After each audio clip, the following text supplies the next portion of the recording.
Hi everyone, welcome to the Thursday live stream. I have Luke with me. Pele is back. Sahbi is back from Morocco. Sahbi, how was your vacation? Sunny, a nice Sunny. weather. So it Did was sunny you on my forget? side, but Did you forget about Ajax, or did you pick up some I at the game? tried. But I live for Ajax as well, so I got the information updates from you guys as well. Yeah, it's a pity. Next time I'll just stay in the Netherlands, and maybe Ajax will do fine. But So you're the one to blame then. I don't know. Yeah, most likely. Yeah, I don't think it's because of you, man. We're No. really struggling lately. For the ones that are viewing, thank you for watching. Just to tell you guys what's planned for today's session, we will start talking about Ajax first. We have a couple of things we want to discuss, and then around like 8:30 our time in the Netherlands. Luke from the Up to the Villa podcast will join us, and we will talk about Aston Villa for the second part of the stream. So maybe there are some Villa fans here. I don't know, but you guys have to be a bit patient. It will go. We will talk mainly about Ajax right now. Guys, look, we lost against AZ. I'm not going to revisit the whole thing.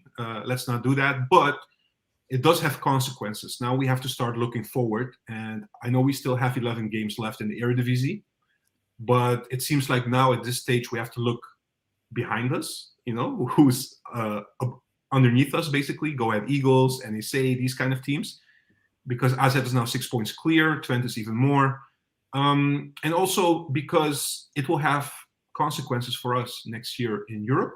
But not only that, it will also have consequences for us financially, because there's so much we can sustain from the good years at Ajax that we had, and it might be 3 seasons now going into next season that we're struggling.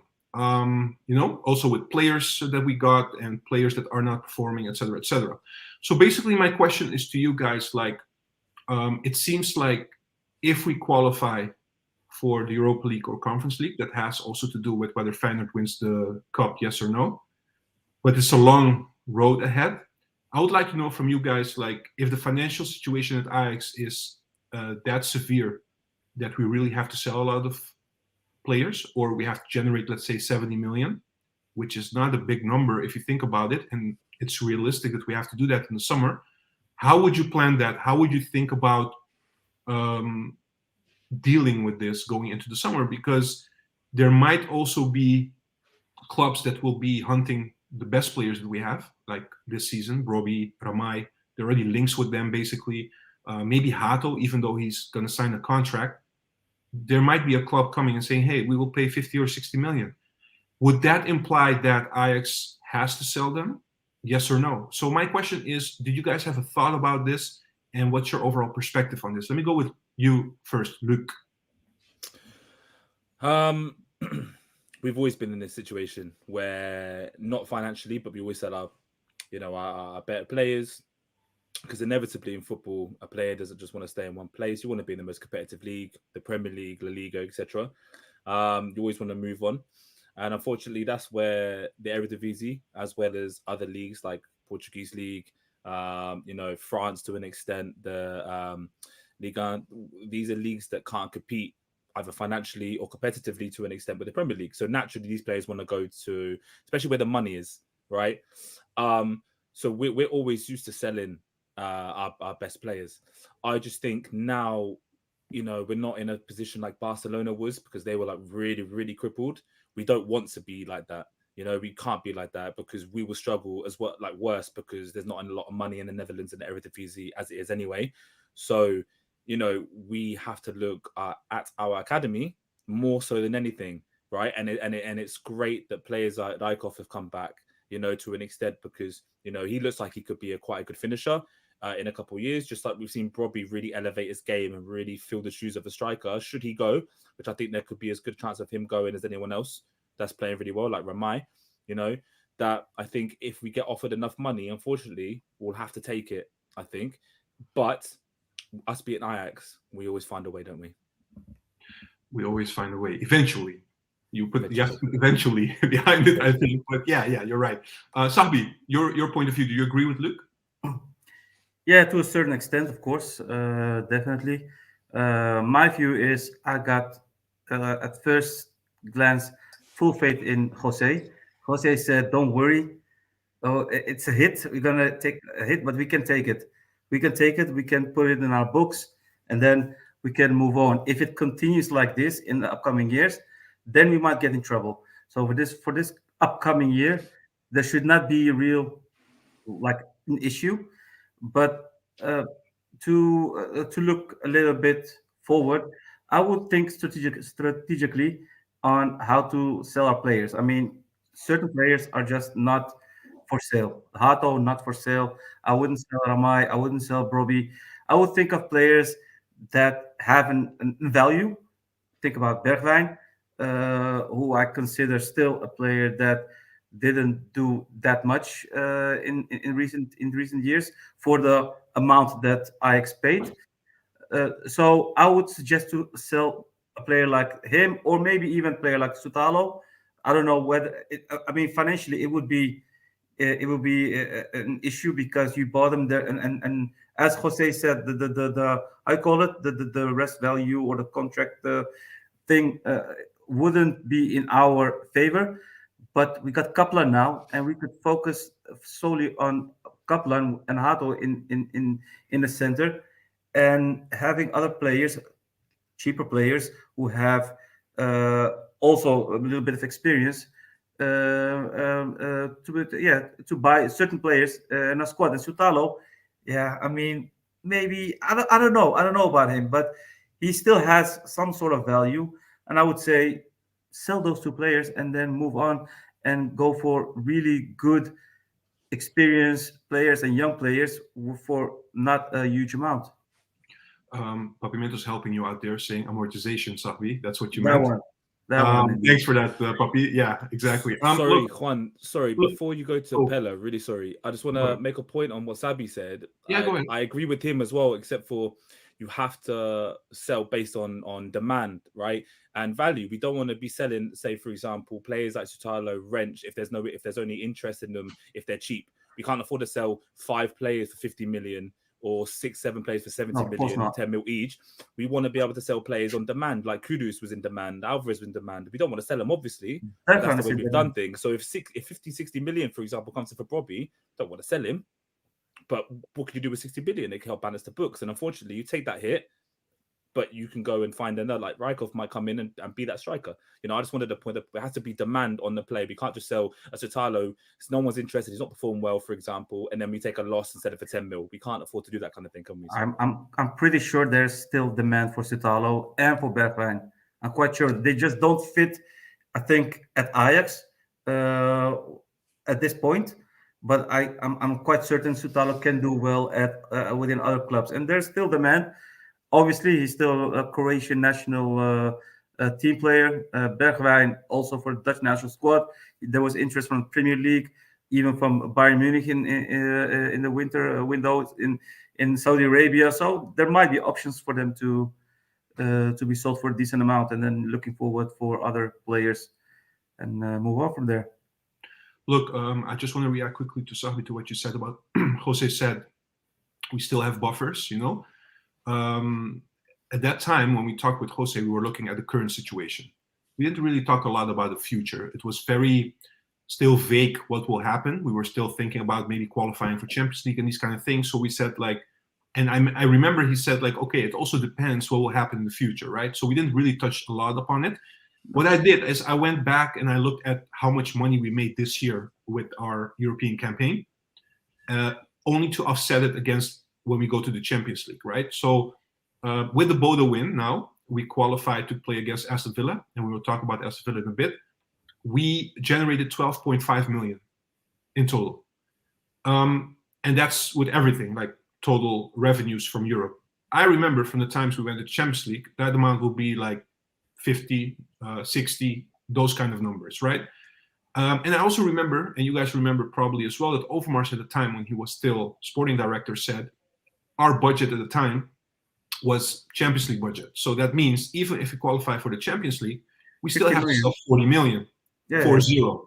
So now we're playing Europa League going to Conference League. We don't know what will happen next season, but most likely in the best scenario, it will be the same, either Europa League or Conference League. So you're looking at the revenue loss compared to the 12.5 million of almost 40 million again on top of that. So in general, we have to sell like 70, 80 million. No, but he mentioned it as well. I mean, you're referring to Jose back then. I think in August maybe or something.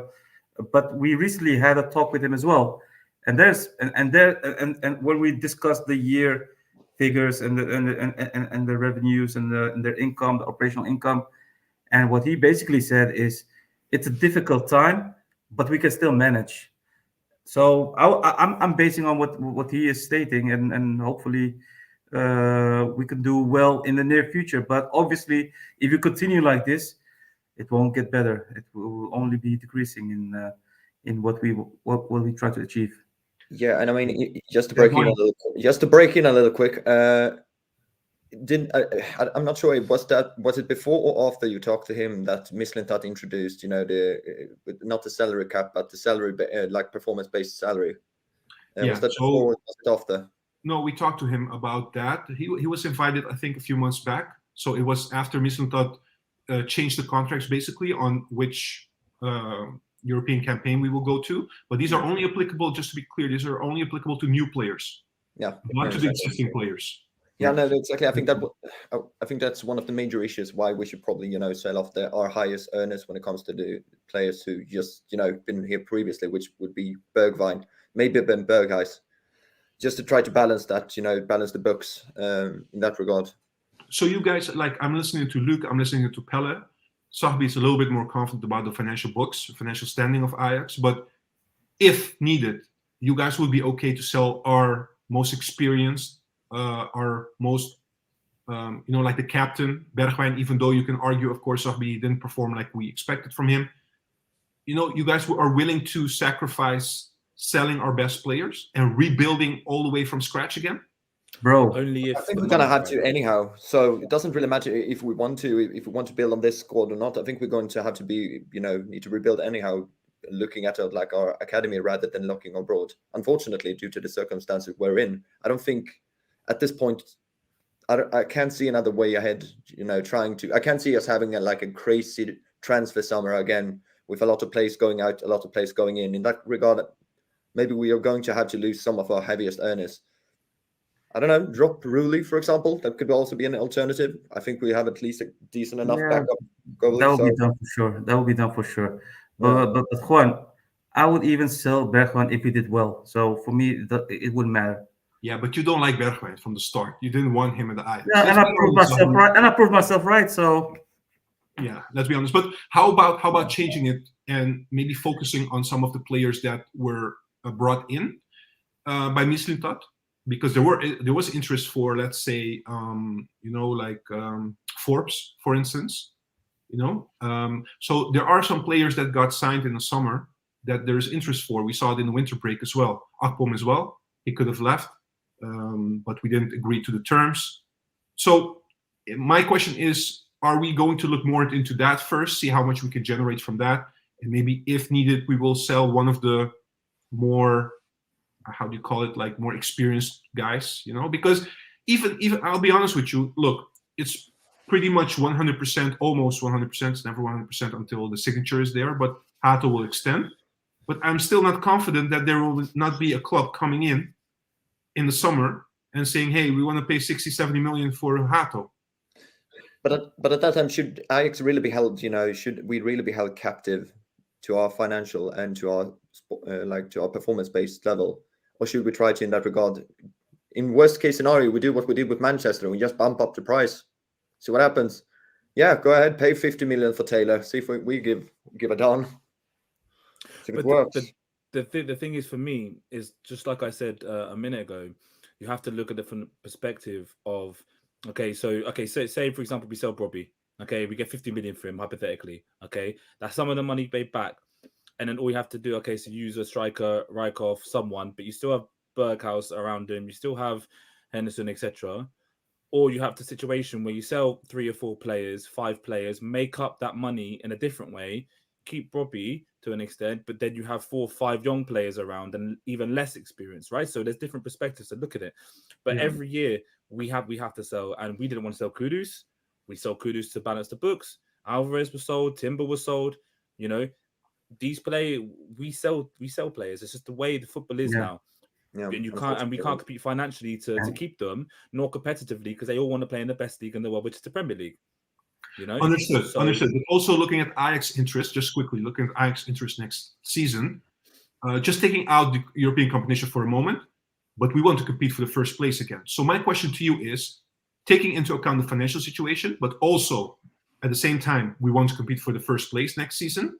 Ideally, which player would you consider selling? And of course, it's very hypothetical because you don't know what comes in terms of offer. But which player would you think of? Okay, this player I rather keep for next year. The ones that we have as right now. I mean, realistically, Robbie. Yeah, exactly. Robbie would be the one. If we would be number one for all of you. Yeah. Unless stupid amount of money. If someone comes in with 60 million, obviously, take Robbie. I mean, even for Hato, if somebody comes for 60 million, Ajax will be stupid to not accept it. You have to. You have to. I mean, of course, there's a sportive challenge that Ajax has, but I mean, 60 million is not something that you would get every year for a player from Ajax. So of course, that bid will definitely be accepted, but I don't see it coming in this year. He's extending and so on. So yeah, he will stay, and probably most likely will stay another year as well. So you have to look at players who don't perform and who cost a lot of money. You could look at the types of Forbes. He's not doing that well. He costs us a lot of money, so you might want to get most of it back. And the Premier League is where the money comes from. So yeah, I will opt for him. Right. But at the end, one more thing. Sorry, hypothetically, okay. You know, we take pride in creating superstars as well, because we're Ajax, do we not? Right? So so we can't keep Hato eventually at some point, but we could take pride in selling him, knowing he's come through our system, and that's another one of our players that's playing at the world stage. I understand, Luke, but you also want to enjoy. You want also to enjoy them. Absolutely. And if you can't keep them, then you take the next best thing, which is pride, knowing that they come through Ajax. Look how many players came through Ajax. One of the best strikers in the world. I know we're going back 20, 30 years. Marco van Basten at one point was the best striker in the world, right? And Dennis Bergkamp, etc. We take pride knowing that they come through our club. So you could take a secondary pride. Of course, if we could, would have kept Tadic, Kudus, Timber. You know, we would have kept everyone.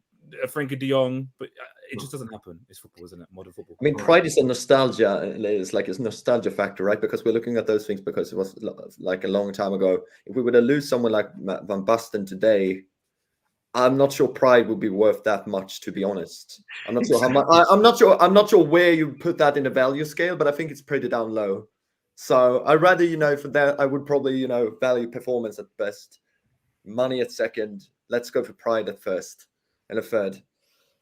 All right. Let me go to the comments, guys, regarding this topic quickly. I have C1 saying Pelik's back again. So yeah, I know, crazy, right? I don't know how it happened either. Puppy is saying, guys, take the loss in the books and sell nothing. Unfortunately, Puppy, we cannot do that. Financial fair play, so it's not possible. That would be easy, by the way. Keith saying pretty much Eredivisie got 3 tickets for Champions League because of Ajax, went to semi-final in 2019, but Ajax unable to use this advantage after all. That hurts. Yeah, that's true. See what I'm saying? If Ajax wants to compete with the big boys, they need to sell less these last 2 years. They oversold, to be honest. A lot of key players left, and that was a very bad idea. They should only allow a certain amount, probably, what he wants to say. Certain amount of players each summer for the right price. Otherwise, you will have seasons like this, and Ajax should stay strong and not easily be influenced by the money these big clubs have. Easier said than done, but I understand. Yeah, exactly. In an ideal world, really. Yeah. Matt is saying, in Ten Hag's last season, we conceded 19 goals in the Eredivisie. This season, we have 43, which is the worst in the top 9. The defense is a huge problem, need fixing. Yeah, man. You're preaching. How do you say? You're preaching to the choir? Yeah, preaching to the choir. Yeah, exactly. Yeah, we agree. That's no argument. Christian saying it depends also on how they perform or how the players perform in the Euro. That's a good point. If Sosa and Sotalo do well on that tournament, the interest might grow. True. Let's hope. Yeah, Croatia qualified, right? Yeah, I think we played. Yeah. I was just thinking about I mean, it. they always do. So Yeah, exactly. Let's see. What else do we have about this topic? Just quickly. Oh, Kans is saying, when will Holly be on the show again? We can use her positivity. Am I not positive enough, man? I said I was confident. I said I was spread confident. across the four of us, we have about as much positivity as I'm not. Guys, The biggest look at what doomer ever. Yeah, I Kans, can look put at a what wig you on did. if you want. Look at what you did. They took it personal. We're trying to get Holly back again, but she's very busy, to be honest. So hopefully soon. I cannot guarantee anything, to be honest. But thank you for asking. Sweet Sonics is saying, "Hey there, Villa fan popping in to say hi. Hi to you as well." Interesting, because we're talking about, do we need to sell players as well? Much respect to your club. Much respect to yours as well. You guys are flying. Wow. Yeah. Just going quickly through the comments. Matt is saying, I went back to the season predictions and so many people thought we would be champions. How did people believe in Stein? Oh. Did we really do that? Because I remember the Twitter talk we had during that period, and I can't remember anyone really being that positive about the appointment. I think it was more Mislintat positivity than Stein positivity. I think that was also. Might be it. Yeah, I think we were just. I think that's one of the major things that you're happy with new players being brought in, and that's usually you ride on the high of the summer, and then come autumn, we're back in the actual relegation zone. Oh man, what a year! What a year, guys! I was supposed also to talk to you guys about something else, but we will postpone that for a bit because our guest just joined. So let me bring him up. And his name is Luke, so we have two Lukes today. There we go. Let me put you in the middle. That will be much easier. Yeah, this is better. Luke, welcome. Thank you. Cheers. Great to be here. Thank you for being on the channel. Really, really cool.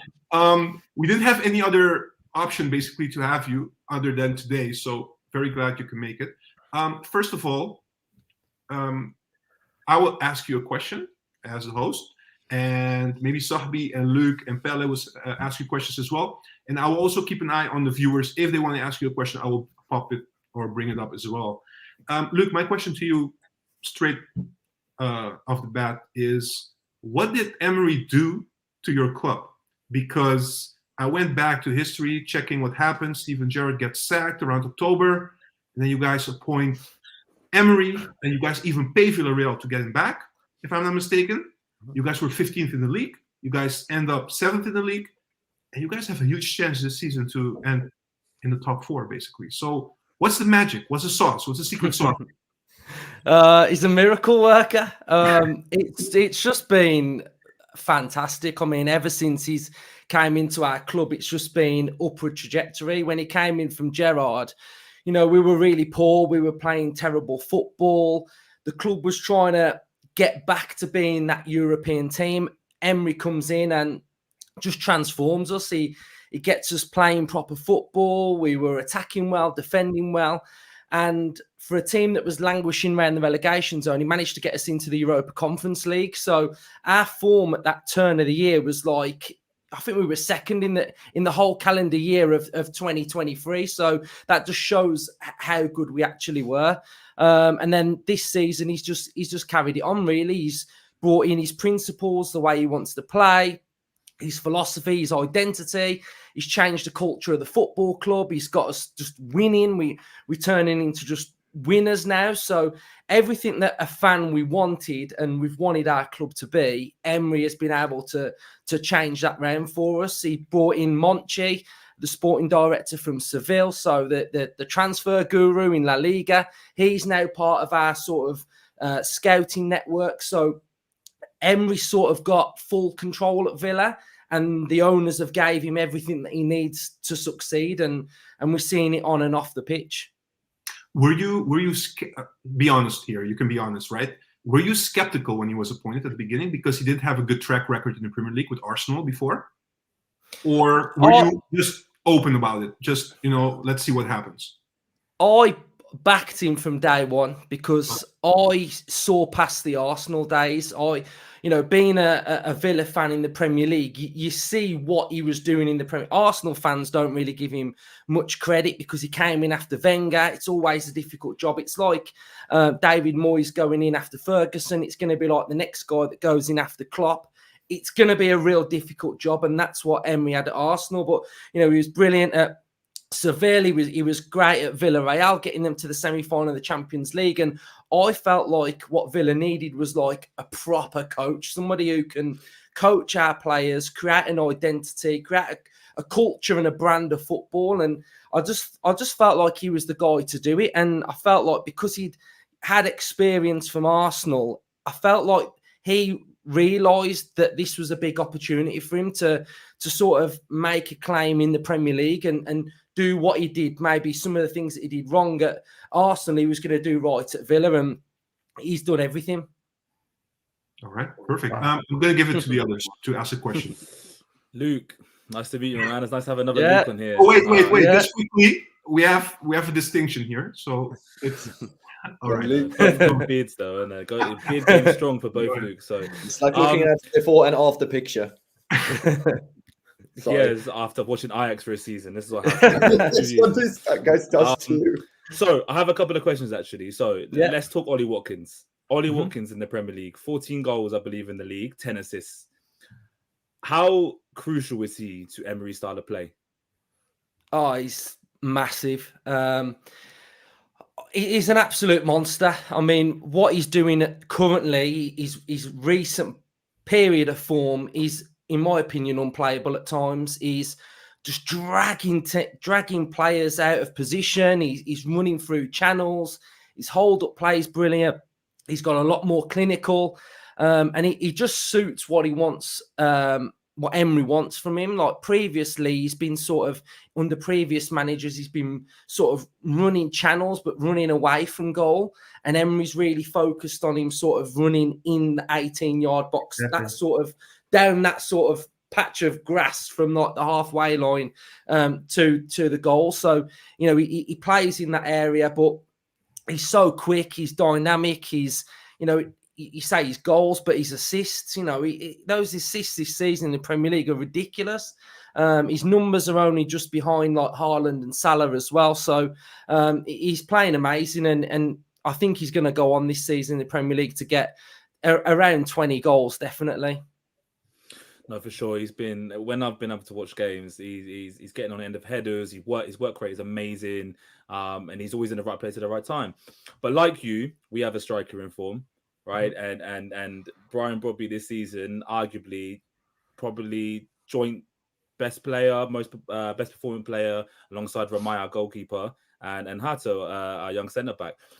But Brobby is an old school target man. Likes the ball, receive the ball to feet, back to the defender. Really, really strong. Can your defense handle a big physical striker? That's not like Haaland and not like the ones in the Premier League that wants to receive the ball to feet, will be the biggest scrap ever. He will run in the Eredivisie. He runs with people hanging off him on his back, and he still manages to run about 5 yards. How much will your defense be able to handle a big physical striker? Are they well equipped, or is there some frailties with it? I think they should be okay. I mean, we've had a few defensive injuries this season, so we very rarely at the minute are playing a settled back three or a back four or however we're setting up. So we've got Pau Torres, who's hopefully going to be available this weekend. He's really good, and then alongside him, it's either been Carlos or Konsa. Carlos is out, so Konsa might be coming back this weekend as well. So at the minute, it looks like it might be Longley and Pau. It should be okay. I mean, we played against Taiwo Awoniyi from Forest, who's quite physical, quite a handful, and he didn't really have much of a sniff at the weekend. But your play, he's banging form, and and he's firing goals in. So I imagine, it's going to be a battle. It's going to be a test. And, I'd probably say for you guys, have a watch of our game against Luton at the weekend then, because, they're very, very physical. They play with 2 up front and they like to just get balls into the box, set pieces, free kicks. So I'll probably say have a look at how we get on, maybe the highlights, and see how we deal with it. Because you'll probably get a good picture of how he's going to play against us anyway, if you watch that bit of that game. Sure. And I just got one more question. So obviously you have really quick wingers. Diaby's pace is anything. So is Bailey. Our backs, our full backs, they're not the quickest, right? And they're not the best defensively. Hold on. Are you giving away everything right now? He is not Unai Emery. He's not going to go and text him. Yeah, he's the best friend. He's done his homework. He's done his homework already. But obviously, they're big pace. Our fullbacks aren't the quickest. Is this an area do you think the Emery will target? Is he very intricate in looking at the game plans of other teams and picking spots in game-to-game scenarios, knowing that maybe our midfield's a bit weak, so he might target the midfield? Does he change it, or do you have like a straightforward game plan where he likes to hit the wings anyway, and will hit the wings every single game? I think that's one of the beauties of Unai Emery, really, that for each opposition, he has a plan and he has a game plan, and he tries to figure out like subtle ways. So we don't always play the same specific way each week. We have a core way of playing. So we are a possession-based football team. So we build up from the back. Pau Torres, ball playing centre half. He's our biggest threat in this game, and that's our centre back, because he gets the ball from centre back. He can play those balls into the 2 wide players that are either side of the double pivot, and then that gives them space. So we're all about sort of dragging the opposition to us and then hitting quick and direct, or we'll play slowly and play quite intricate. So those are generally how we will play. We've got our left back, who is generally the one that will bomb forward on that left-hand side, and then Bailey will be the one on the right-hand side. So our system's a little bit sort of asymmetric, where it's not sort of like 2 wingers either side. It's generally Bailey on the right, Moreno, the fullback, on the left. The right back will tuck inside. Double pivot will sort of sit and protect the right back. So that's generally how we play. I mean, you're averaging 60% possession this season, and we're averaging around something similar. So 2 teams that want to play football. And I imagine we're going to meet in the middle, and it's going to be the middle of the pitch, and who wins that midfield battle will probably be the ones that sort of get more control in the games, I think. So, Luke, I have a quick question to follow up that as well. So we've been talking a lot about the things that Aston Villa's obviously been doing quite well, dominating that central half space. You have really great physical players. One of the major things I was looking up before this podcast is that you're currently scoring one of the lowest teams when it comes to disruption percentage. In that regard, you are scoring in the lower half. Have you experienced that during the season, that has been an issue when you're playing some of the teams? For example, recently you have been running or having some, some weaker form. Do you believe that's one of the major, issues with the team, or do you believe that's just been, one of the major things that Emery has been able to build around and, strengthen to make sure that that's not one of the things that, you lose games to? What do you think? Yeah, I think we've gone through a little bit of a blip, really, especially around sort of Christmas time. We had a chance the game before sort of Christmas Eve to go top of the Premier League, and we drew at home to Sheffield United. We're all at Villa Park thinking we're going to go top of the league, and we drew to Sheffield United. So we had a bit of poor form, but I think we're slowly starting to get our form back now. So we're scoring over 2 goals a game, which is pretty good, conceding 1.3 per game. So we are conceding a goal every game. But, we've had a lot of injuries, and I don't think many people, talk about our injuries. So we had Buendia, Mings and Kamara have now done their ACL.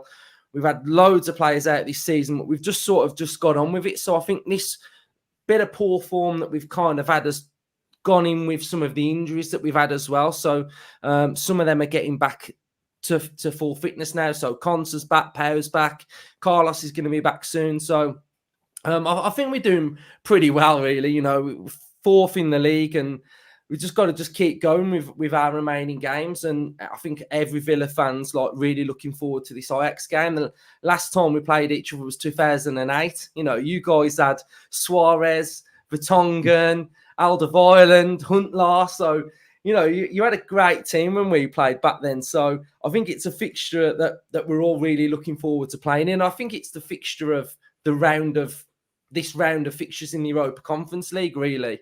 I think everybody's going to be tuning in to see how this game goes. Yeah, I agree. Yeah, very nice. Yeah, I got a question. I got a question for you, Luke, or on both Luke. The coach, Emery, do you think that he considers this tournament important in comparison with, of course, the Premier League where you're at the moment, fourth spot? In other words, do you think he will give some key players rest to solely focus on the Premier League? Because Champions League, there might be 5 spots for you guys next season, which makes it quite a big chance to qualify. But do you think he will play all the players and see every game as important, every tournament as important, or full focus on Premier League and then with a smaller team against the Ajax next week? Oh, I wouldn't say you're a smaller team. Well, I think Emery is going to take every game seriously now. I think as a football club, we can't turn our nose up at a trophy because we haven't won one for since 1996 was our last proper trophy that we won, the League Cup. So I think this is a big opportunity, one that we've just got to game on game just go for now. I mean, we've got to this stage. We can't start just chucking it now. So I think he's going to take it seriously. He's pretty much took every round seriously. I think, we lost our first Europa Conference League group game. So it meant that we were sort of playing knockout football throughout the whole group stage, but we couldn't lose another game. Our squad depth's really good as well. So when we are rotating players, we were rotating sort of John McGinn for Yuri Tielemans, Ollie Watkins for John Duran, Moreno for Luca Dean.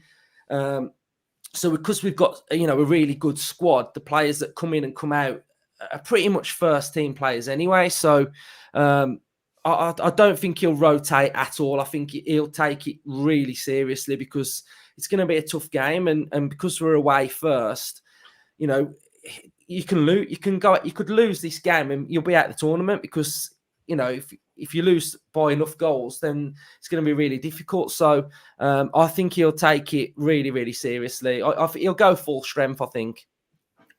Okay. It's not so good news for us, obviously. Yeah. Okay, but then if I talk about the squad itself, you often play 4-4-2 or 4-2-3-1 system, whereby you got a great midfield with Kamara and Douglas. I mean, you mentioned the fight in midfield. I already know for sure that we will lose that battle in midfield, although we got Henderson and so on. I don't know what do you think about Henderson, but that's a question hereafter. But I mean, if I look at the squad, and I've seen some games of Villa, I think the weakest link at this moment, and you can confirm or not, is the left back side, because you got Cash on the right side, defensively great. You got Konsa, of course, Diego Carlos, Langley. You got Torres, who is a great ball carrier. So I think we should focus on him. We should really focus on him to pressure him and not give him the time to build up. But do you think that indeed the left back position is the most is the weakest link at your within your squad? In other words, do we have to focus more on that side, or do you think we're so in control? Because that's basically what you guys are. You're from the back, you're in control. From the center, in midfield, you got very quick attackers, speed with Diaby. I don't know whether he will be playing or not. You got Bailey, who obviously is a great player, almost was coming to Ajax when he was playing in Belgium, and with Watkins. But what do you consider the weakest link at your side at the moment? You can be honest about it. Nobody will tell anyone. So this is it's a tough question. I'd probably say the opposite side, would be the weakness. I'd probably say the right-hand side at the minute, because I think at the minute you've got left-hand side, you've either got Luca Dean or Moreno, which, you know, is quite strong. I think at the minute where we're having a little bit of, I'd probably say a weakness is because Boubacar Kamara's out. So he's our sort of holding player in that double pivot. He's the one that comes in and sits in and protects that right-hand side. Exactly. So because Cons is injured, Cons has been playing there, and then you've had sort of like 3 centre halves that are sort of like playing at the back. And because Kamara's out, Cons is out, we're left with Matty Cash. Now, Matty Cash in the last couple of games has been a lot better. He's performing really well. Tactically, he's better. His positioning's better. But this season, he's been a little bit vulnerable. So I think that would probably be our weakness, in my opinion, would be Matty Cash, but he's playing better at the minute, so I probably couldn't fault him at how he's been playing recently. But yeah, we do press in a 4-4-2. We play with an offside trap, a really high offside trap. So we play sort of on the halfway line, in our own half, just outside of our half. So, you know, that's an area that we look to try and catch teams offside. But there has been numerous times this season where it doesn't quite go right when we're not pressing with our midfielders properly. So I'd say balls over the top could potentially be an area that you might look to try and exploit it if we get it wrong.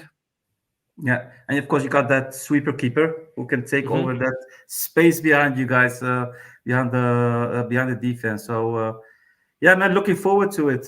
But last question is about the Henderson part, because what is the fans' view, the Villa's view, or even the Premier League about Henderson in general, and Henderson Ajax, because he might be a hot topic since he will play against you guys.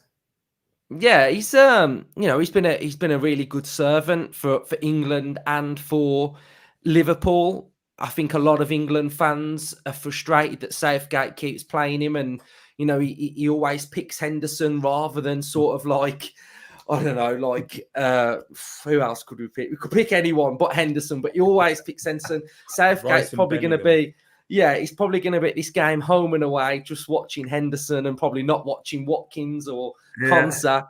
And I think, you know, I think the problem with probably like fans in England with Henderson is that he wasn't really honest why he left Liverpool and went to Saudi. You know, if he'd have been honest and said, look, it's a great opportunity, I'm going for the money, you know, because he came out and he'd done all of his sort of LBGTQ and all that business, and he'd done all of that, and you know, he'd been a sort of a spokesperson for it, and then it sort of felt like you go and leave all your values behind and go and play in a league that it's, do you know what I mean? So I think a lot of people just felt like, you know, you should have just been honest and said why you're going, and then, you know, it's one of them, innit? But I think, you know, he's a good player, but I think his best days are behind him, I think. Pelle, Luke, do you guys have any questions? Because otherwise I'll go to the comments. Just one more, actually.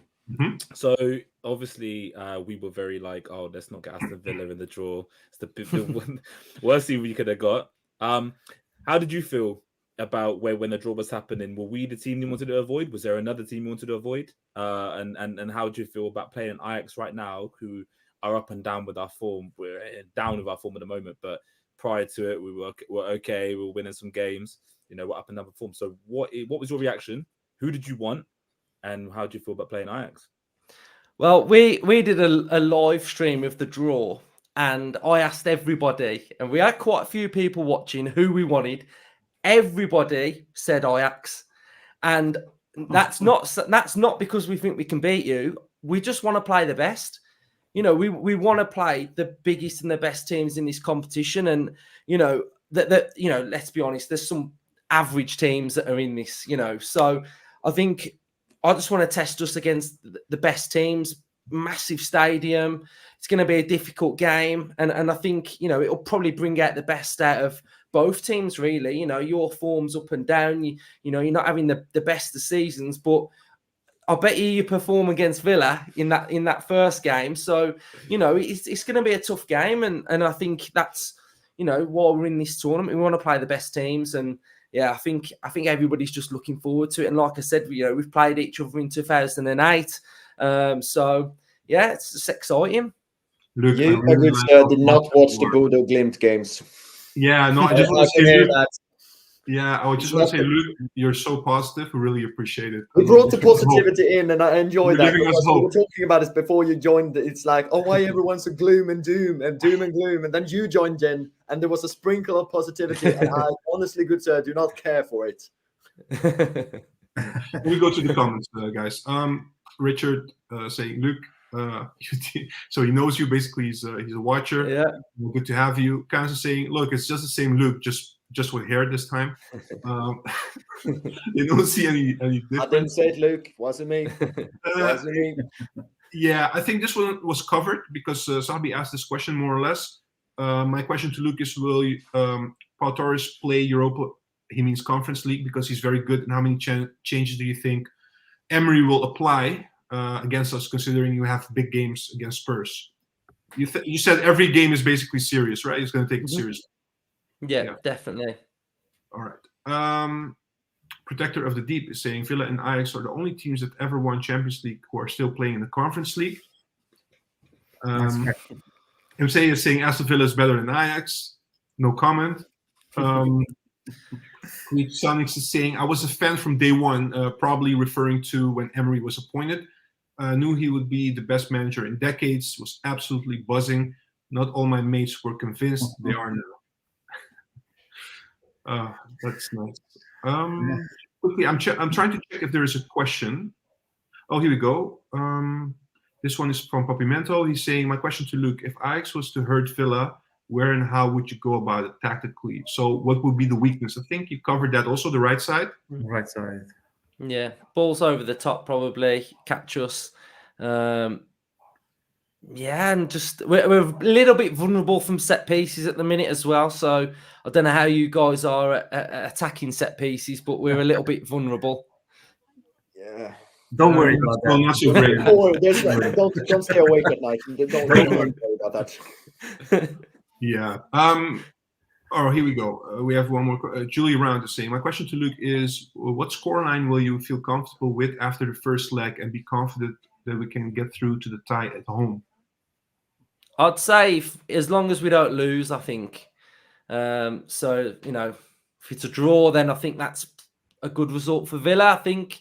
But yeah, I don't really want to go back to Villa Park and have to be like chasing, because you can be quite dangerous then if we're having to overcommit and stuff. So, yeah. We should invite you more often. You're very positive. It's really good for Christian. Sorry, I don't want to lose the positivity. Yeah. Christian is saying or asking, question to Luke, how has the average English football fan, or you personally, Luke, looked at the decline of Ajax in recent seasons? A couple of years. I think, you've had a lot of players leave recently, haven't you? Like Kudus, Timber, Ten Hag left, Anthony. Yeah, Tadic. so, you've had a lot of players go. I can imagine that's quite frustrating because I think, nobody wants to lose their best players.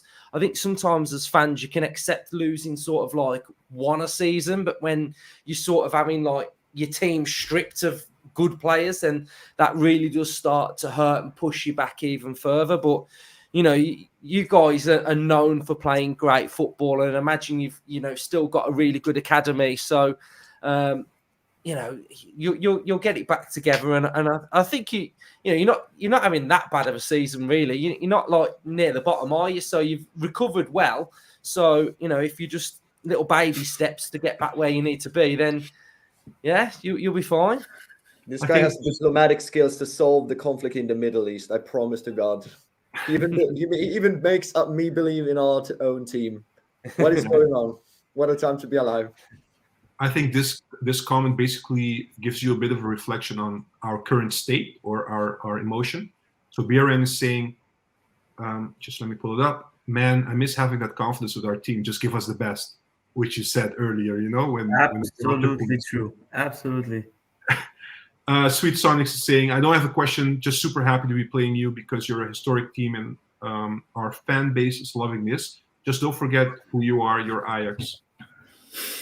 I love it, man. Aston Villa fans are really nice, actually. Yeah, exactly. I think they support us more than we do.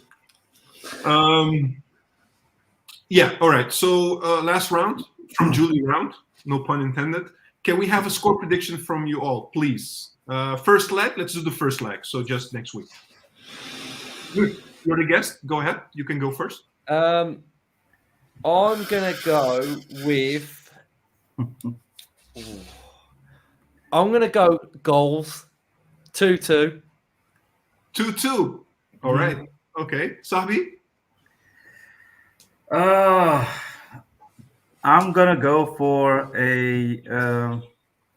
If you play it right, like trying to win their offside trap and going deep with our midfielders, I can go for a 1-1. You clearly was in Morocco having a good time. I can see that. 100%. All right. Okay. Luke, how about you? I go 4-0 Villa. You can't stop Ollie Watkins. You can't stop Ollie Watkins. Listen, we said that maybe we can't lose. Like some people said 4-0 Bodo, and look how many shots they had and how many saves Ramaj had to have. You can't keep saving us. Ollie Watkins, you can't stop him. Genuinely, you can't. Luke, I've got a question for you then. Sorry. Go ahead. Right. Do you think you're a better team than Alkmaar? No, because we lost on Sunday.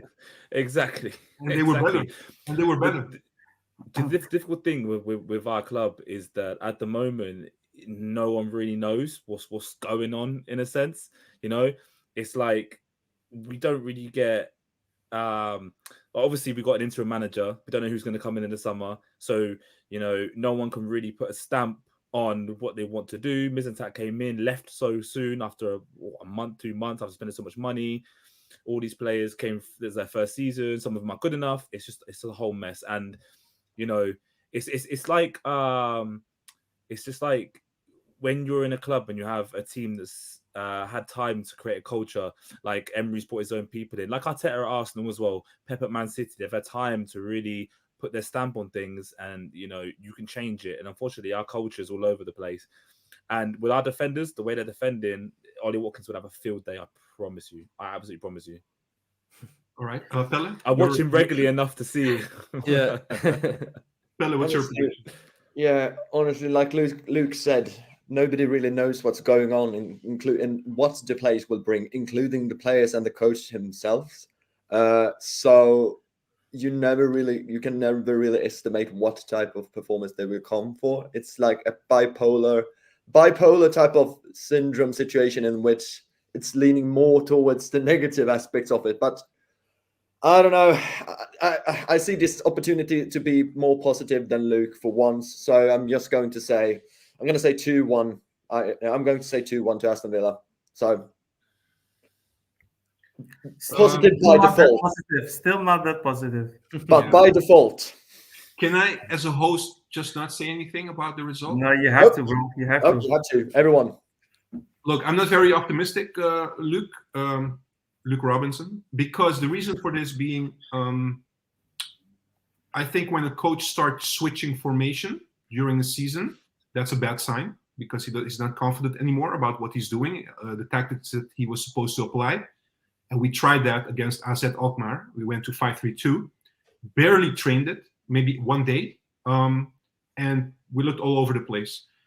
That for me is a sign that the coach is really struggling to find a balance in the team still after a few months. So I'm not very positive going into the game next week. Also because what happened in recent weeks, not only the AZ game, but also the Bodo game, both fixtures, we were very lucky. It's incredible. I've been following Ajax from the mid-90s. I've never seen Ajax have so much luck in Europe in 2 legs, like what we just witnessed. But Juan, the luck is going to run out. Juan, to play the devil's advocate, I get the opportunity to do so for once. What's saying that our luck will run dry now? Yeah, that's how I feel. So I just hope we don't get punished like we did against Napoli last season, because I feel it could be that score. Different tactics. I mean, Bodo has a different tactics than Villa. If you play with a 5-man defense, we will certainly lose. That's a thing that I can guarantee all of you. But also, Yeah, but also Aston Villa can when you guys switch gears, if you guys bring the pace of the Premier League like you guys are used to and play against us, we have no chance. I'm gonna tell you right now, no chance. I mean, we survived Brighton. Not to compare Brighton, obviously, to Aston Villa, but I think just to try to keep this in a light, type of. All right. I'm not gonna be too negative. Sorry, guys, I'm not supposed to be too negative. I'm trying. I'm really trying here. You're gonna give me a bone. Give me something. Sorry, man. Sorry. I apologize for all the Ajax fans as well. Look, I think that's it. I don't have any questions here. I don't know if Sahbi, Luke, the bald Luke, sorry, and Pele has any questions. No, man, I'm good. I've none left now. No. Interacting with Ajax supporters, has this been a net positive experience for you? Great, yeah, loved it. Thank you so much, Luke. We really enjoyed it. Yeah. And good luck. Good luck with the Premier League. Thanks, Not so man. much next week, but you understand why. And I guess Premier League, yeah. I guess also Luke will be invited to your channel to talk about Ajax, right? Yeah. It's the battle of Lukes. Good luck, Paul Luke. For the ones that are interested to follow Luke's channel, UTV channel, you do it with a couple of other guys as well. The link is in the description below. People can check it out and just follow you. So thank you so much for being here. Yeah. Cheers. See you later, everyone. Bye. Take care. Yeah. Well, guys, let me correct this quickly. That was fun. 100%. Nice guy. Very nice guy. Very nice to know a little bit more about him as well. Yeah. Julie, nice one, guys. Loved it. Yeah, we loved it too. All right, so let's. Can I be back to normal Luke now? Do I have to be bald Luke from now on, or can I just be Luke? No, I'm not gonna call you bald Luke anymore. Maybe when you go to this channel, maybe people will say it. I don't know. Should I just put it as bald Luke on my name as opposed to Luke? Yeah, I know exactly what just- from now on. Just in parentheses, bold Luke. I should wear a wig just for Yes, fuck everyone. No, it's all good, man. It's all good. We still love you, man. It's all good. Listen, last topic, which actually somebody already asked about, and that was something we were planning on discussing still. It's about the coaching situation. There are rumors, and actually it's becoming a little bit more than a rumor at the moment, that Pepijn Leinders might be our coach going into next season. Sorry? Is it though? Because I've only seen like it from one place, and that was deemed not really, reliable. Or have I just slept on Twitter for the last couple of days? Yeah, I'm looking up because I read a couple of comments about that. It started as a rumor, but I also heard some stuff, and I also see some people mentioning that. So let's say at the very least, there are talks going on. So my question, Pelle, you can take it right away. What's your view on Pepijn Leinders? I'm going to split, to be honest, because I'm not going to deny the fact that obviously if you've been learning from Klopp, I believe that you might be able to bring something. I actually think he might be able to bring the type of football we want to be playing. But at the same time, it's going to be yet another risk, won't it? And I don't want to have another reason. I don't want to have another season in which we, throw another throwaway season in which we, disregard the coach in the middle because we didn't really, give them any faith. Because the next coach we go into, we really need to bring, we need to build around. And if that's going to be him, and if he's going to be able to bring a type of mentality or rather a type of, tactic, an identity, and you're going to be able to see that strategy early on, then absolutely. But at the same time, there's not much saying that he's going to be better than Schroeder. So I'm kind of, split in two different perspectives on this one, because at the same time, what coach would want to, what coach with a lot of experience would want to come into this Ajax? Who do we have the pool to bring in? Because it's probably not going to be, a renowned Dutch coach. I can't really see that Ten Hag's going to come back. That would probably be a failure, even though if he gets sacked from United. Can't really see it happening. The closest thing I can see in that regard is probably if Ten Hag gets sacked, we would probably get what's it called? Van de Praag. What's his name? It's Michel. Yeah, exactly. It's more likely that we would bring in him in that regard, because I know that Van Gaal has been talking good things about him in the past. Because I don't really see us bringing in a seasoned coach. who is at least not Dutch, and apparently Yeah. that matters. Yeah, exactly. Talking about Dutch or non-Dutch, just to let our viewers know that are maybe not on Twitter or X nowadays. We did a poll 2 days ago, and we asked whether our next coach should be Dutch or from abroad. We got over 1,000 voters. Thank you for that. And the majority was, we have to get somebody from abroad. That's, of course, a side thing that we're talking about because, of course, we started with Pepijn Leinders.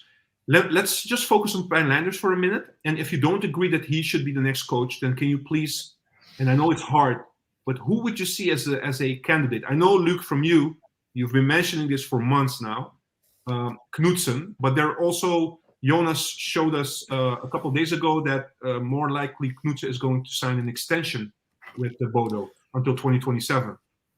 Sure. So obviously, I've basically got posters of him on my wall, basically, for the last 4 months. That's how much of a fan I am of him. But, it was always going to be a case of, can we, are we attractive enough for him? Enough for him to leave Bodo when he's doing good things there, and he's winning this league and things like that. We won't know. For the Liverpool assistant coach, I've seen assistant coach work well when Arteta did it for Arsenal, etc., etc. But I've also seen it not work with Schreuder. So, it's a 50-50 thing, but I wouldn't have him, no. And interesting. Maybe you can react to this. Kans is saying, were people also skeptical about Arteta becoming the coach of Arsenal? It's basically the same. People were skeptical about him like a couple of years into his reign, weren't they? Because people were screaming Arteta out as late as 2021, right?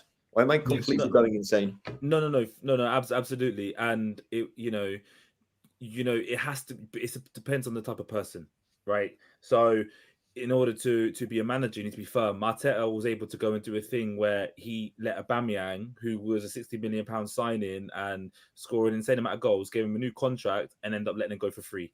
He had the balls to do that. And Pepe was 73 million. He's gone for free. All these things. He had to make these decisions for the benefit of the club, and they trusted him with it. And that's the biggest thing, is trust. And that's something that Ten Hag doesn't have at United, I don't feel. And that's something that Van Gaal didn't have when he was at United. And so you need to be able to have a certain amount of trust where, they're willing to put you in charge and they see that you're able to be a dictator to an extent. And listen, I'm not the biggest fan of Arteta and the way he does things at times. I feel like sometimes he's too, he seems like too much of a dictator, right? But you can't deny that he's a great coach and he learned from Pep, right? So this goes to about who I think I would want. And everyone will laugh at me, but everyone would laugh at me with a lot of things anyway. I would want Xavi, right? He is leaving Barcelona, right? And whether or not it's unrealistic is not the point here. But someone like Xavi, who has gone and learned under Pep, played under Pep, understands possession football and positional play, and has won the league title with Barcelona, has gone to Qatar and won a league there, and even now, in the worst period of Barcelona I've ever seen in terms of their finances, he's still within the top three, right?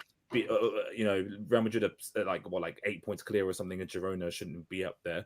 But the point is he would come in and he would have a certain philosophy. And I've seen the way he is at Barcelona, and I feel like, he would be able to lay his plan down and create a culture there because, Pep went to England with his own idea and no one played they all played the English way. He went there, implemented his ideas and changed football, because how many teams you see in England now play from the back? Klopp did the same, wants to press the ball. Gegenpress is a whole other thing, right?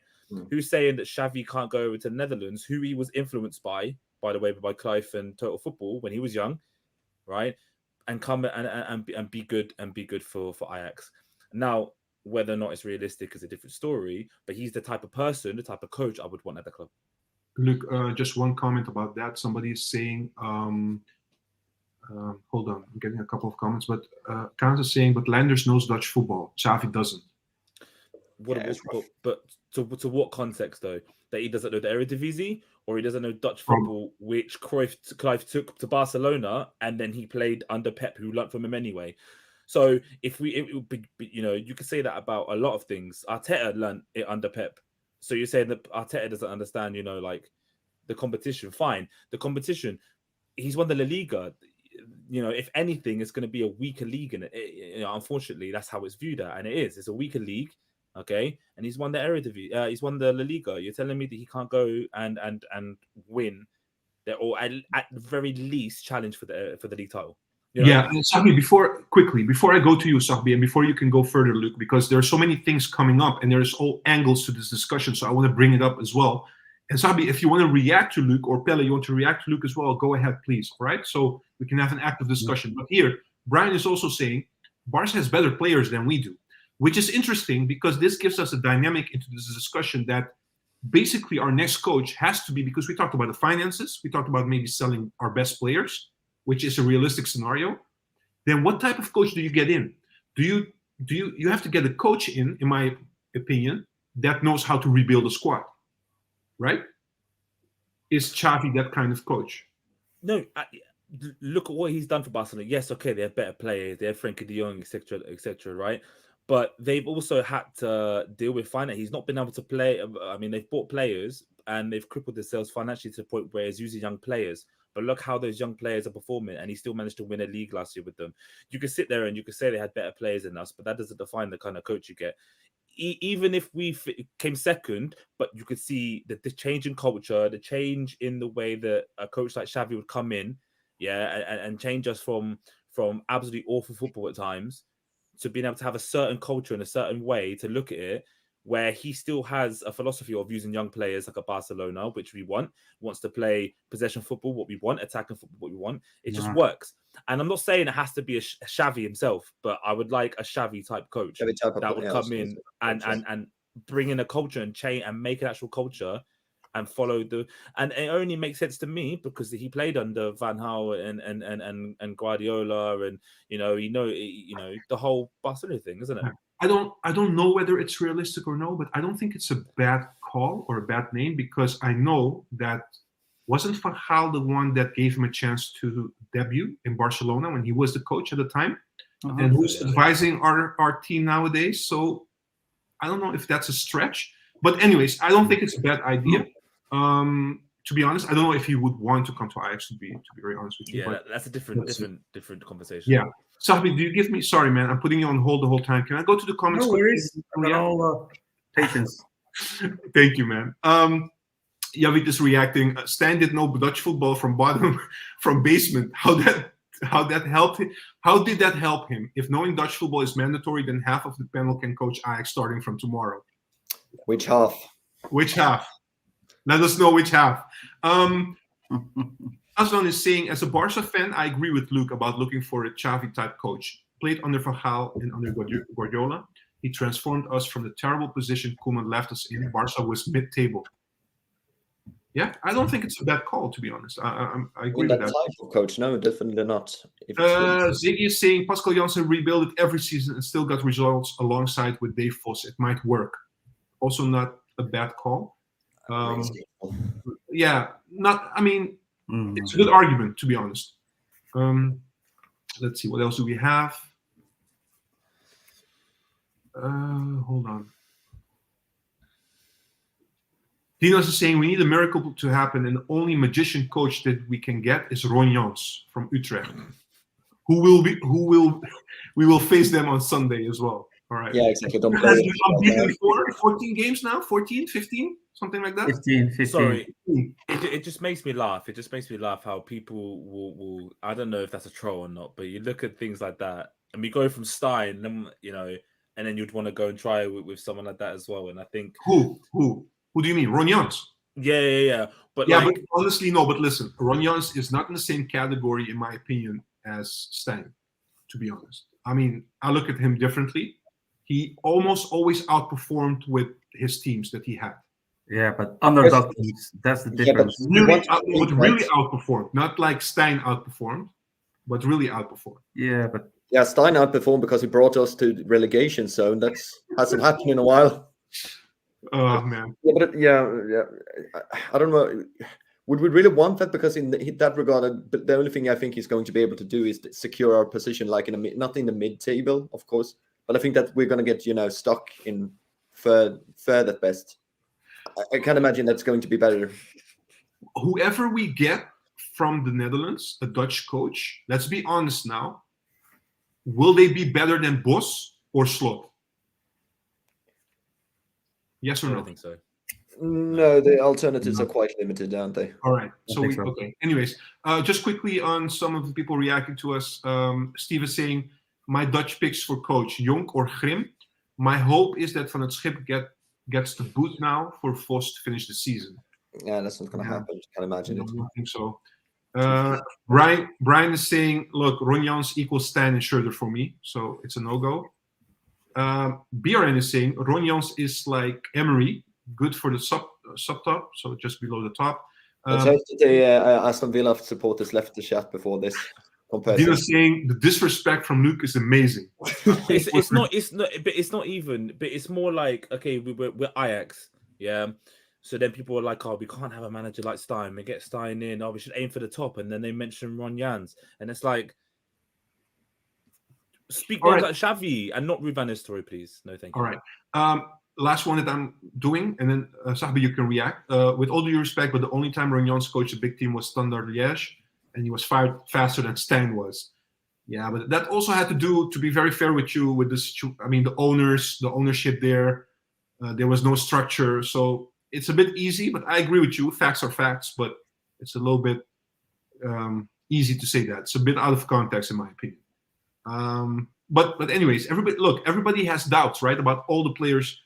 Sorry, all the coaches that we're talking about. We didn't even touch upon Frank de Boer, as a possible option, because there are people really wanting Frank de Boer. Or the best one I've ever heard from a Dutch media talk show was Nistelrooy.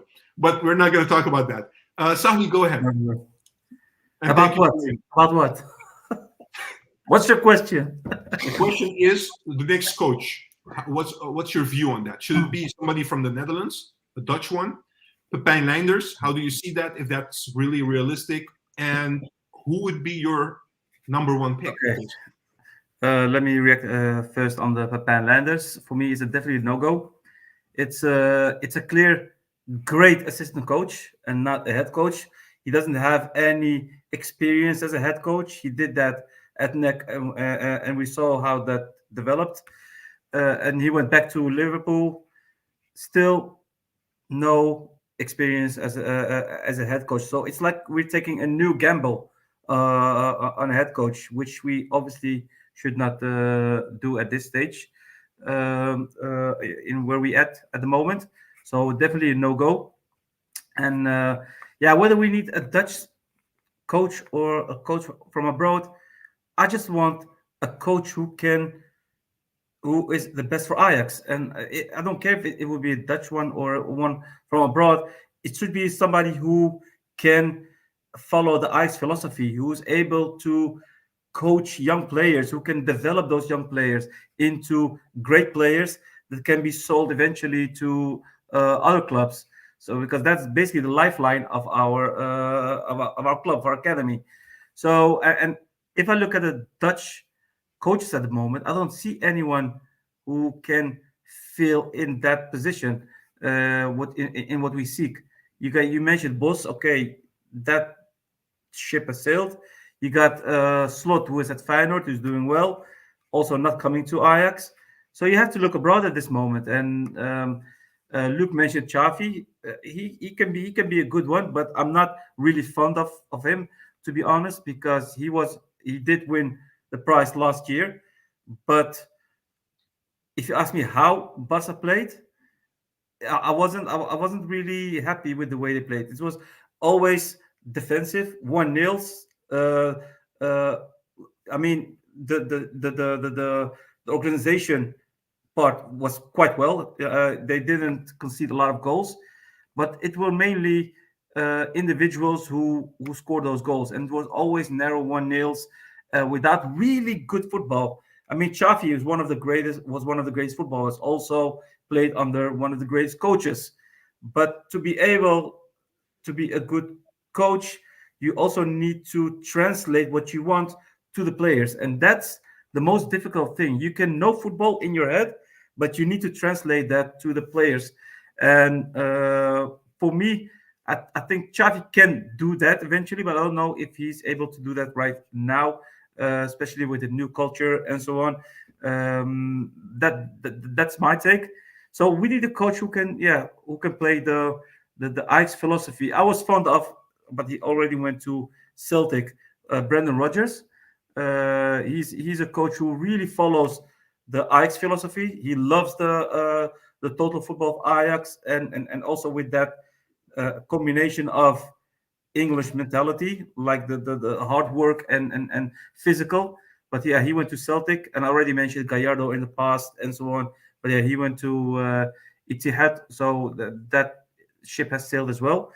So if I have to think about certain coaches, I'm not saying they're feasible or not. I was thinking about a coach like Marco Rose, who was a coach of Borussia Mönchengladbach and thereafter Dortmund. He's playing really attacking football, pressing, knows that as no other one can, and he did it quite well. He coached young players as well. Bellingham, Reina when he was at Dortmund, Playa, Thuram when he was at Gladbach. You could see that the development back then. He played on top level. He played European football. Only he didn't win any prizes, and that's the thing that you can't check that. With that argument, I mean, with Gladbach and Dortmund not winning prizes, people said also the same about Boss. He's no, but you mean the reason why I'm saying is everybody has their checklist. You got to play European football. You have to win. You need to know how to win prizes. You need to know how to play with youth players. You need to have that attacking play, that pressing football, that ice philosophy is always a check. And for me, he can do that quite well.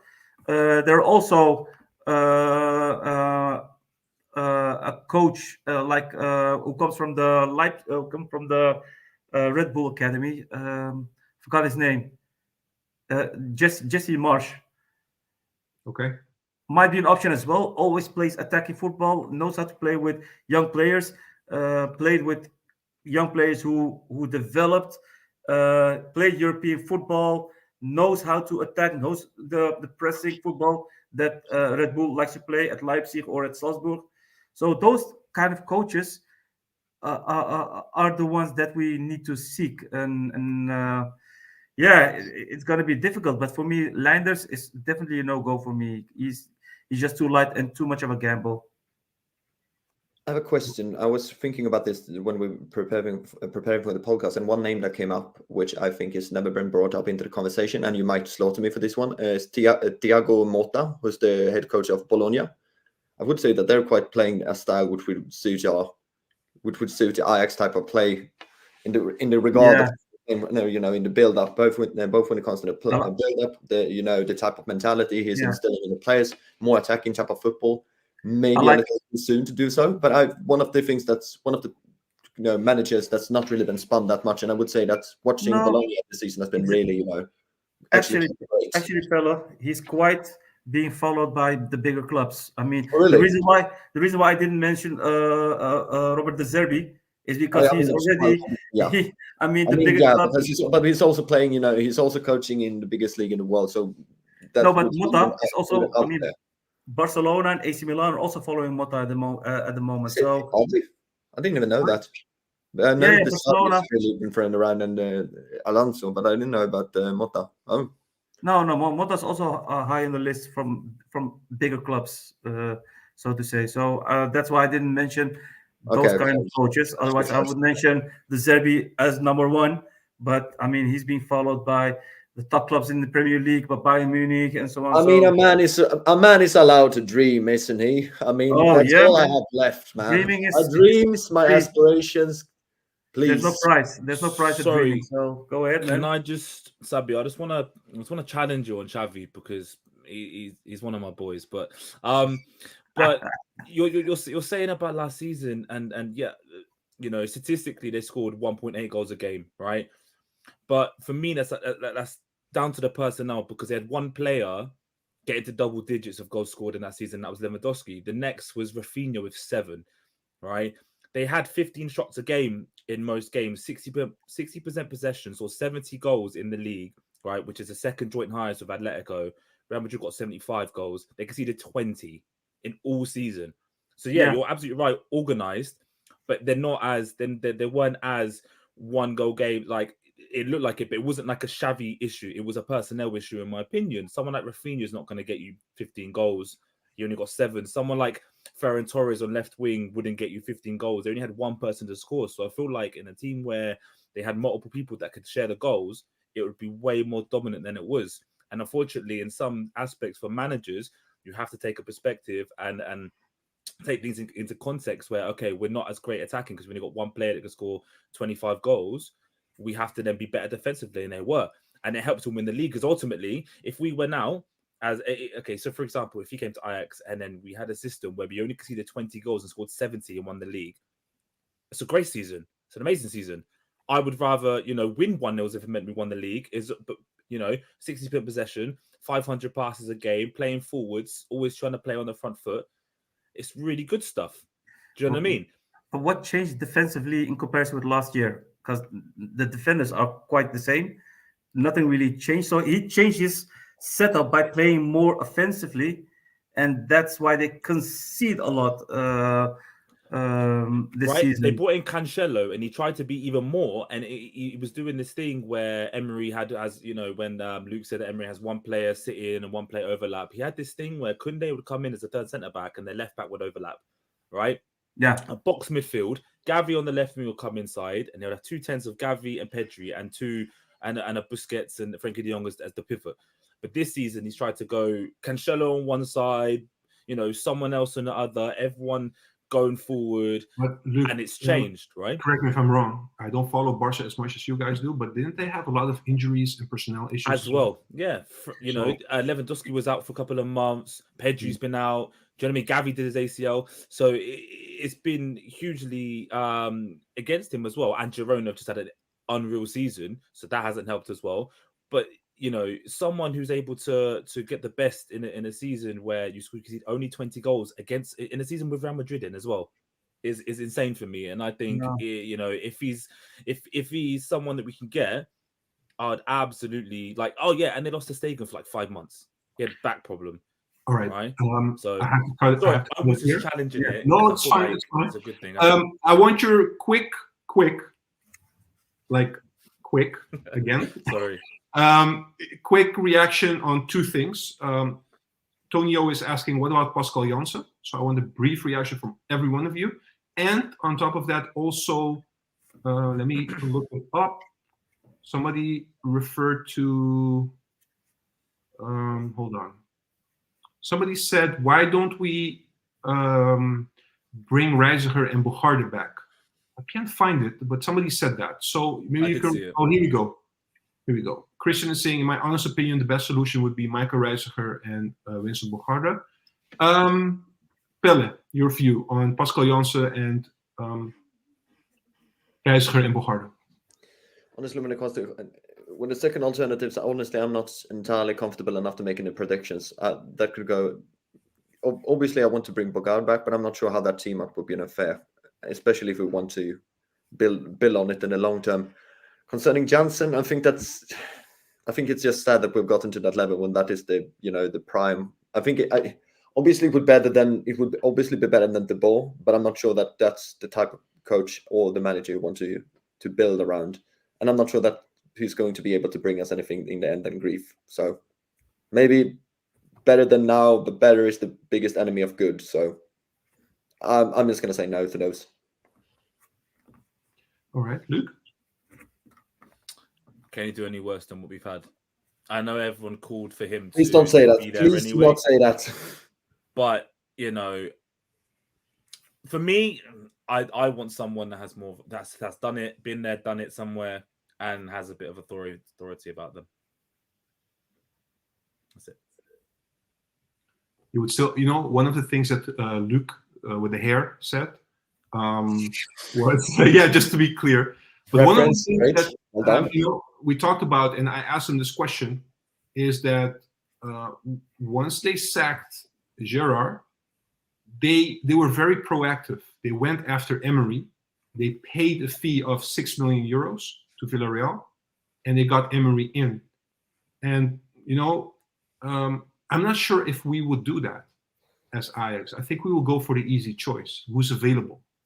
I mean, we didn't pay 2 million for Knut. Yeah, but Landers is leaving at the end of the season, or Pascal Janssen is available right now. Xavi's leaving end of the season. Yeah, but I think we will go with the available options. I don't think Ajax will be that proactive that they will go to a coach that is like, for instance, Knutse, and go to Bodo and say we want him no matter what, and we'll pay you a fee for that. That's my feeling. I mean, Klopp's available if we're playing with that type of No, mentality. he's taking a sabbatical. He's not available. Alonso, no, he isn't. Oh, sorry. It's the sorry, Yeah. fake news. So who does Juan want? Yeah, I wanted Boss last year, to be honest. I mentioned that a couple of times, but that's not happening anymore. Yeah, that's hard. I shall die on this hill. I don't want us to take. Look, I don't know. Maybe Pepijn Leijnders is very qualified. I don't know. I don't see him. I haven't seen him. Nobody knows, but who do you think? Who do you want? I want somebody that brings us back refreshing football. Yeah, we all want that. What Yeah, who do exactly. you want? That's the bare minimum. We know. What type? I would be almost inclined to bring Reiziger and Bogarde back. Of the Dutch ones, I think that's the best choice. But still a gamble. I don't know. I don't know if it's a gamble. They know a lot about Ajax. They've been with Ajax. They became champions with Jong Ajax in the Keukenkampioen-divisie. I mean, come on, seriously. Yeah. That's, you can say, yeah, they had good players. No, it's not that easy to do that. Because I'm not saying that. I'm not saying that. But the same applies for Frank de Boer, for example. What makes that the difference? No, but Reiziger has a much more attacking intent in terms of his football philosophy than Frank de Boer, in my opinion. With the youth, but and now he's showing it a bit with the young Dutch squad. But I mean, it remains a gamble because what has Pepijn Leijnders done, in my opinion, as a head coach, more than Reiziger has done? Why does he has much more leverage to become maybe a coach instead of Reiziger? I don't know. I'm not fond of Leijnders, so I think it has to do with the fact that he worked with a Jurgen Klopp, and he knows how to win prizes at the highest level, and playing at the highest level, knowing their training regime, knowing how they train, know how Klopp coaches his players, his trainings regime. Maybe that is something that counts, which Reiziger doesn't have. Maybe that, but other than that, I don't know. I'm not fond of Leijnders as well. And the thing is, we talked about this, Luke, a couple of weeks ago, about being a dominant coach. Frank de Boer is quite dominant. So in that area, he would have a green, checklist, like Sahbi was saying. But Pascal Janssen, for instance, I think he's too nice. We don't need a coach who's too nice at the moment. We already have one. Very important. No, you need a dominant coach. Yeah. So just a couple of comments to end the stream. Yeah, Kans, I agree with you. We should have gotten Boss. Yeah, Hard pass. That's easy to say in hindsight, isn't it? Ah, Pele, come on, man. Even now, you're still. I shall die on this hill. You will not. I will not budge. This is not but a coincidence. Fake news. It's AI. All right, buddy. Kans is saying Knutse and Xavi head coach and Luke as an assistant. All right. That would be a dream. I wouldn't be an assistant. I'd be like number one fanboy. I'd be water boy. I'd bring the oranges at halftime. Guys, what about Graham Potter? Quickly. No thanks. I mean, fun guy, I guess. Was on my list as well, because he also is a coach that can develop the youth players. Played with, with Brighton, he played great football. With Swansea, he played great football. Developed a lot of players, becoming good players. Yeah, only at Chelsea it was too nice. It was that bad. So I don't know whether he would fit at Ajax at the highest level. Maybe he's also an overperformer, like like the We should Ronyans. we should maybe scratch that word going forward because it will always remind us of Of what we It Sky. want to backfires do. again, yeah. Yeah. Ziggy is saying just bring Bielsa back. Or Oh, Bielsa. I would love him. I would Squad, love that would him. be fun. I want to would see- I want to love see Smaller run. him to be. No, I seriously would love him to have him, but that guy doesn't want even to learn English, let alone. So the communication barrier would be too big.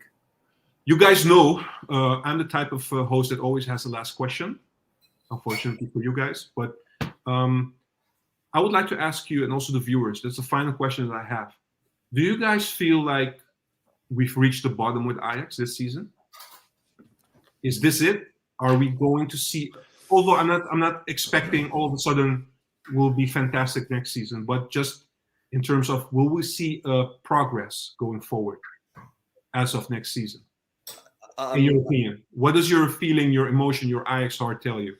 I'm done making predictions with that because every time I think we hit rock bottoms, I see Ajax reaching for the shovel and starting to dig. So I'm not gonna say that this is rock bottom, but if this isn't rock bottom, I don't want to know. I don't want to know what a rock bottom actually feels like. But you're stating you're stating the bottom in terms of how we play or where we will end. What do you mean? No, I'm talking about the sportive, what we have been showing on the pitch, our On the football, our results, everything. The worst. Okay, the results, yeah. No, but we also our football. It's correlated, right? So No, I mean you can also win bad games. So doesn't mean you always will have 1 or 2, 3 bad games. We had that with Ten Hag as well, but not 2 seasons long. I mean, come on. yeah. I mean I'm with Pella on this. I can't make any predictions on this because it can go really either way. I mean we're 4 points behind. I think Utrecht, 2 points ahead of Go Eagles. It can go either way. On Sunday, we will most likely be even 6, and then after that, yeah, you never know. So yeah, it's difficult to say at this stage. I mean, we even have to wait for Feyenoord to win the cup in order to be able to qualify for if we remain fifth. By the way. Yeah, I saw somebody saying that they were behind 1-0. What's the score right now against Groningen? Does anyone know? Can make a look. Yeah, I mean they have to win. If they lose, It's 1-1. Yeah, 1-1. Yeah, exactly. The 1-1 display. Okay. It And what about? It will be so fitting to the season that Feyenoord doesn't win the cup either. So. Yeah, it would match everything indeed. But what do you think about? I mean, do you know a little bit more about the program? Because if we end up, for example, fifth, and we need to play playoffs, and there are the toppers who are having that concert on the same date. For the ones that are not Dutch, Pelle, the toppers or Luke, the toppers are, I would say, a Dutch sensation. You know, so. Aren't they like Safi? Aren't they supposed when you go to a Toppers concert, which I've never been to? Just saying that here. You have to wear white or something. It's all white. No, I don't. No, I don't think so. But it might be. I don't know. Well, anyways, no, wasn't it glitter? Maybe glitter suits. Gans, I was making a joke, man. Anyways, it's the Toppers are like a Dutch artist who perform, and basically they have like they have like a concert on one of if we play playoffs, we will have a problem because we cannot play on the same day that they have the concert. Oh, they're having a concert. Okay, I didn't understand the reference first. So this took a. I don't know where we went with this story. Yeah, so basically the concert is booked on the same weekend, and this has been booked for months already. On the same weekend that Ajax might have to play playoffs. Yeah, and the arena, the owners of the Johan Cruyff Arena, the municipality, they basically thought, well, Ajax will qualify at least for Europe directly, so we can just give them this reservation. but I love the optimism. Look, it could be difficult. it's easy. If Feyenoord gets kicked out tonight or doesn't win the cup, the 5th place or 6th or 7th or 8th place means we have to play a playoff against the other teams to qualify for the 2nd round of the Conference League. If Feyenoord wins, then the 5th place would not mean that we have to play a playoff game with the other Dutch teams, but it would mean that we will go to the 2nd round of the qualifying rounds in Europa League. Yeah. So that's why we need. I'm not allowed to say that, but we need. Don't say it. Don't say it. No, I cannot say it, but we need them to win. Let's go for 4th instead. I know it's probably not going to happen, but let the hope kill you. I'm ready. All right, guys. Quick predictions on Utrecht on Sunday. Sorry, can I just answer your question? You didn't ask me about it. Oh, sorry, Luke. You forgot about me. I haven't. I'm not the other Luke. Can I look at it from a glass half full perspective? That thankfully we don't have to watch our football club have financial problems to the extent where they get liquidated and cease to exist like some of the teams in England. So no matter how bad it gets, you'll always be able to go and watch your team on TV, in the stadium. So, that's rock bottom.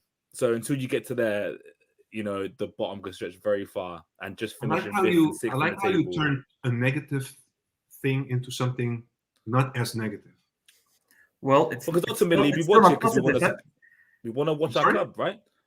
It's still not positive because if there's no rock bottom, it means we can decline even more. Well, I know. That's an offensively British thing to do. By the way, it's like it's bad now, but it can always be worse. It's probably gonna get worse. For example, for the viewers, I'm going. I've never been to an Ajax game. I'm going to my first one against Fortuna, and this is a huge thing for me, and I can't wait. And regardless if we go and we draw 2-2. Or we're not in the battle for 4th at this point, I'm still going to have the best time of my life because you go for the occasion. You go to watch your team as opposed to whether or not you win the game or not. And I think that's the biggest thing you could take from it is the fact that we can go and watch our team on TV week in, week out and support them through wins and losses, right? Yeah, probably. And it makes the 2018, 2019 type seasons. Yeah. Can you make sure you slip like some tactical improvements to Van het Schip while you're there? I'll send them a short. But it makes the good times like 2018 and 2019 even more sweeter when you've gone through the horrible times, like the mid 2000s and things like that, late 2000s and things like that. You know what I mean? Yeah, absolutely.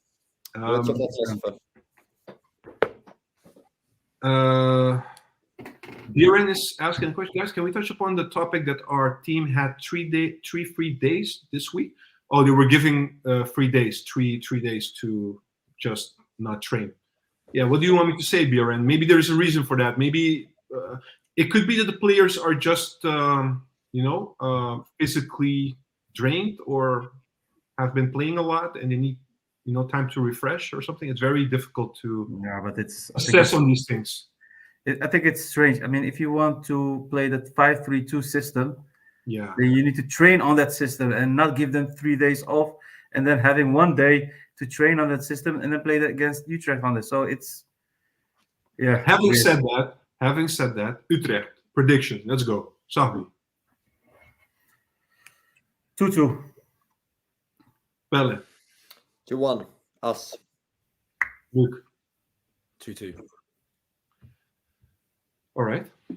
I'm gonna refrain myself from. No. Why? No. We're playing at home, right? Yeah. We're playing at home. It doesn't matter against Utrecht playing home or away.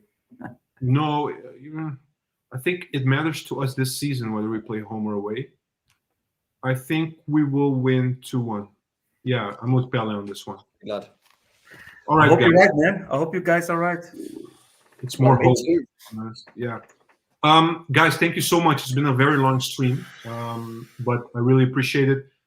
Also, the viewers for making the time. Sahbi, Pelle, Luc, always great to have you. And let's hope for the best on Sunday.